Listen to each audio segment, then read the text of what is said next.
जुन्नर तालुक्यातील पाडळी बारव येथील बांधकाम प्रकरणी उपविभागीय अधिकाऱ्यांचा आदेश। जुन्नर आंबेगाव उपविभाग मंचर पुणे येथील उपविभागीय अधिकारी श्री गोविंद शिंदे यांच्या न्यायालयात पाडळी बारव येथील बांधकाम प्रकरणी महत्त्वपूर्ण आदेश पारित करण्यात आला आहे। संबंधित प्रकरणात अर्जदार व गैर अर्जदार यांच्यातील वादावर सुनावणी करून हा निर्णय घेण्यात आला आहे। मिळालेल्या माहितीनुसार पाडळी बारव येथे करण्यात आलेल्या बांधकामाबाबत तक्रार अर्ज दाखल करण्यात आला होता। या प्रकरणाची सुनावणी करताना संबंधितांनी सादर केलेल्या कागदपत्रांचा व पुराव्यांचा अभ्यास करण्यात आला।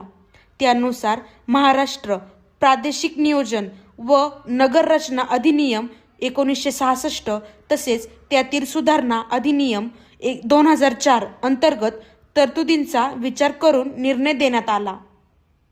या आदेशाची अंमलबजावणी करण्यासाठी तहसीलदार जुन्नर, गटविकास अधिकारी, पंचायत समिती जुन्नर तसेच ग्रामपंचायत पाडळी बारव यांना सूचना देण्यात आल्या आहेत। तसेच संबंधित सर्व पक्षकारांना निकालाची माहिती देण्याचे आदेशही देण्यात आले आहेत।